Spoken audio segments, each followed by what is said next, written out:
नमस्कार, मैं शिवानी रतूड़ी लाइव में आपका स्वागत करती हूँ। बिहार की धरती पर सियासी पारा तेजी से चल रहा है। चुनाव आयोग द्वारा आगामी 6 और 11 नवंबर को 2 चरणों में मतदान और 14 नवंबर को मतगणना की घोषणा के साथ ही पूरे राज्य में चुनावी समर का बिगुल बज चुका है। इस बार मुकाबला सीधे तौर पर 2 राजनीतिक ध्रुवों के बीच है।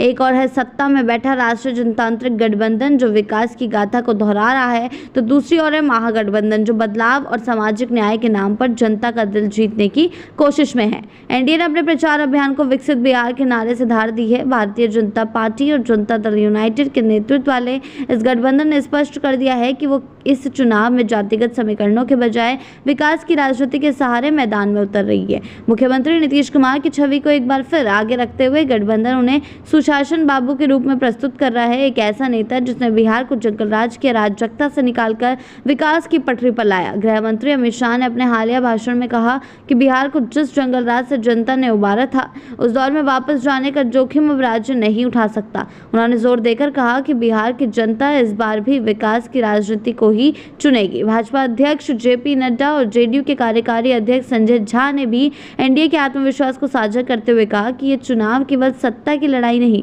बल्कि सुशासन और कुशासन के बीच की निर्णायक जंग है।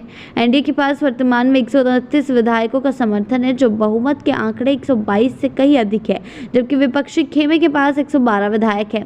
2020 के चुनाव में एनडीए को 125 सीटें मिली थी, वहीं महागठबंधन को 110। यही आंकड़े अब दोनों खेमों के लिए मनोवैज्ञानिक मोर्चे पर निर्णायक साबित हो सकते हैं। प्रधानमंत्री नरेंद्र मोदी की लोकप्रियता और केंद्र की ओर से चलाई जा रही जन कल्याणकारी योजनाएं, चाहे वो उज्ज्वला योजना हो, प्रधानमंत्री आवास योजना हो या गरीब कल्याण अन्न योजना हो, एनडीए की रणनीति की रीढ़ है।